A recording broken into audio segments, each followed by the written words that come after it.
Social media پہ ایک video viral ہے، اس کا ذکر بہت ضروری سمجھتا ہوں کیونکہ وہ ہمارے نظام کی عکاس بھی ہے۔ اس ویڈیو میں معروف ٹک ٹاکر ندیم نانی والا خود پر ہونے والی درج ہونے والی FIR کی تفصیل بتا رہے ہیں اور پولیس کے نظام میں پائی جانے والی کرپشن پر بات کرتے ہوئے نظر آ رہے ہیں، اور ساتھ ایک ویڈیو بھی دکھا رہے ہیں جس میں ایک گاڑی جو ہے وہ ندیم نانی والا کی گاڑی کو مسلسل ٹریک کر رہی ہے، ان کے پیچھے پوری رفتار کے ساتھ لگی ہوئی ہے۔ ندیم نانی والا کی گاڑی جس طرف جاتی ہے یہ گاڑی بھی پیچھے کیمرے سمیت ان کا پیچھا کر رہی ہے۔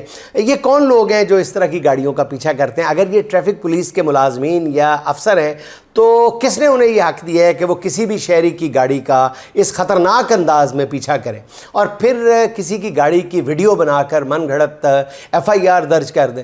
جو بھی معاملہ ہے ناظرین، CTO لاہور کو اس کا نوٹس لینا چاہیے، ان کا فرض بنتا ہے۔ اگر واقعی اس میں ٹریفک پولیس کے افسران ملوث ہیں تو پھر ان کو کٹہرے میں لایا جائے، اور اگر ندیم نانی والا کوئی غلط بات کر رہے ہیں تو پھر ان سے باز پرس ہونی چاہیے۔